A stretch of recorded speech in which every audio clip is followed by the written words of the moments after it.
প্রতিদিনের অভয়নগর ফেসবুক পেজের পক্ষ থেকে আপনাদের সকলকে শুভেচ্ছা ও অভিনন্দন। আমরা দেখতে পাচ্ছি 2 ট্রাক পড়ে যাচ্ছে খাদে।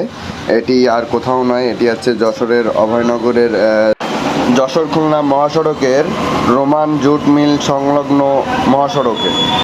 প্রত্যক্ষদর্শীরা জানায়, যশোর খুলনা মহাসড়কের খুলনাগামী 2টি ট্রাক যাওয়ার পথে রাস্তার পাশে থাকা খাদে পড়ে 2টি ট্রাক উল্টে যায়। তবে এতে কোনো হতাহতের ঘটনা পাওয়া যায়নি।